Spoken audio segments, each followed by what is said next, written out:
Chicken দো পেঁয়াজা বানানোর জন্য প্রথমেই কড়াইয়ে তেল গরম করে দিয়ে দিলাম গোটা গরম মশলা। এবার একটু এটা নেড়ে চেড়ে দিয়ে দিলাম পেঁয়াজ কুচি। পেঁয়াজটা ভাজা ভাজা হয়ে গেলে দিয়ে দিলাম আদা রসুন বাটা। আবারও কষিয়ে আদার গন্ধ চলে গেলে দিয়ে দিলাম টমেটো কুচি। এই সময় একটু নুনও দিয়ে দিলাম। টমেটোটা একটু গলে গেলে দিয়ে দিলাম চিকেনটা এই সময় হাই হিটে 2 মিনিট কুক করে নিলাম। তারপর আঁচ কমিয়ে সব মশলাও দিয়ে দিলাম।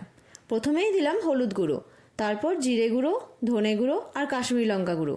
2টো কাঁচা লঙ্কা ভেঙে দিয়ে দিলাম। এবার অল্প জল দিয়ে চিকেনটা ভালো করে কষিয়ে নিলাম। মশলা থেকে তেল ছেড়ে দিলে পরিমাণ মতো জল, নুন আর চিনি দিয়ে ভালো করে মিশিয়ে ঢেকে দিলাম চিকেনটা সেদ্ধ হওয়ার জন্য। চিকেনটা যখন 80% মতো হয়ে যাবে এই সময় দিয়ে দিলাম 2 চামচ পোস্ত বাটা আর 2 চামচ টক দই। এবার সব কিছু ভালো করে মিশিয়ে আরেকটু হতে দিলাম। অন্যদিকে একটা কড়াইয়ে বাটার গরম করে দিয়ে দিলাম 1 চামচ গোটা জিরে আর দিলাম কিউব করে কাটা পেঁয়াজ, ক্যাপসিকাম আর টমেটো। এবার এগুলো অল্প ভেজে নেব। এবার এটা চিকেনের ওপর দিয়ে ভালো করে মিশিয়ে নিলাম। চিকেন পুরোপুরি কুক হয়ে গেলে ওপর থেকে কসুরি মেথি ছড়িয়ে পরিবেশন করলাম চিকেন দো পেঁয়াজা।